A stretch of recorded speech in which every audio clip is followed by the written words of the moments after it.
மாண்புமிகு பொதுப்பணித்துறை அமைச்சர் அவர்கள். மாண்புமிகு பேரவைத் தலைவர் அவர்களே, என்னுடைய உரையில் ஒரு சிறிய திருத்தம். மேகதாது அணை குறித்து புதிய நடுவர் மன்றம் ட்ரிபியூனல் கோரிக்கை வைக்கப்பட்டுள்ளது. நான் ஆணையம் என்று வார்த்தையை பயன்படுத்தினேன்.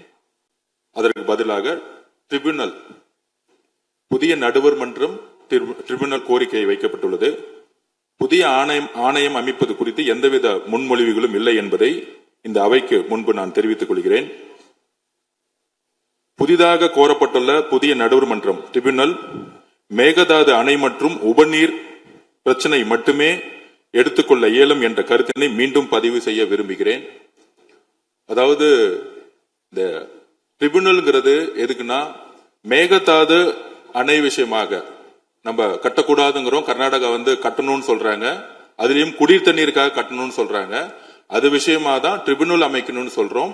ஆணையம் கிடையாது. இதுக்கு முன்பு இருந்த ஆணையங்கள் உறுதியாக செயல்படணும். 2018 நாம் வெற்றி பெற்ற அந்த தீர்ப்பை நாங்கள் உறுதியாக நிலைநாட்ட சட்ட ரீதியான எல்லா போராட்டங்களும் மாண்புமிகு முதலமைச்சர் அவர்கள் தமிழக விவசாயிகளோடு சேர்ந்து ஒவ்வொரு நாளும் சட்ட வல்லுநரோட விவாதம் பண்ணிட்டு இருக்காரு.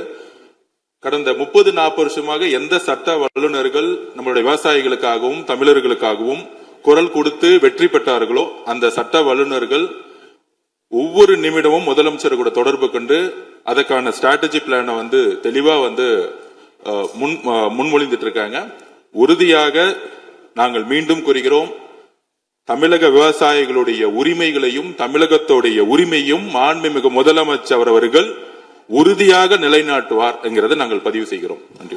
மாண்புமிகு பொதுப்பணித்துறை அமைச்சர் அளித்த இந்த விளக்கமும் மாற்றம் செய்ய வேண்டும் என்று கேட்டுக்கொண்ட திருத்தங்களும் அவை குறிப்பில் ஏற்றப்படுகிறது. அதுக்கேற்றாமல் திருத்தங்கள் செய்யப்படும்.